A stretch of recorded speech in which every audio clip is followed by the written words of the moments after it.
ne pas être habité par Brel. Très sincèrement. Pour prouver qu'il est difficile de répondre à cette question par la négative, il suffit de regarder et d'écouter cette chanteuse. Je ferai un domaine où l'amour sera roi. Brel, il faut aller chercher vraiment dans les tripes. Hein. Brel, c'est la vérité, c'est l'explosion. Il est très authentique, c'est vraiment les chanteurs authentiques de ces années-là. Le public s'est déplacé en masse à l'hôtel de ville pour célébrer une icône qui a marqué plusieurs générations.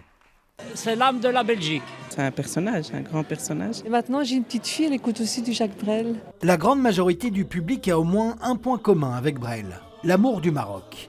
Et pour le chanteur, ce lien est né d'un adultère.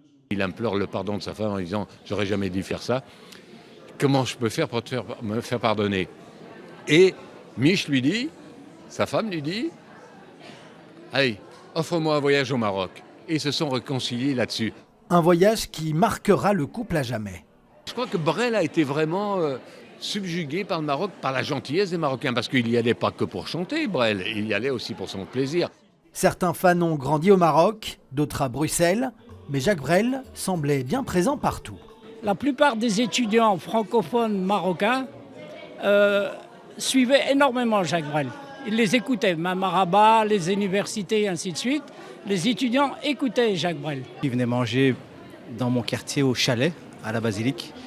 Et j'ai grandi avec lui à la Basilique. Et toutes ses paroles me touchent pour toute la vie. Je ne suis pas surprise qu'il aime le Maroc parce que c'est un pays où il y a de l'inspiration, où on découvre tellement de choses. Une soirée d'échange pour célébrer les liens entre Brel et le Maroc qui se conclut par un beau message de partage. Peut être une sorte de pédagogue pour nous apprendre à nous aimer les uns les autres et être plus humains dans cette société qui est un peu anxiogène. Choukran la Belgique et merci le Maroc, quoi.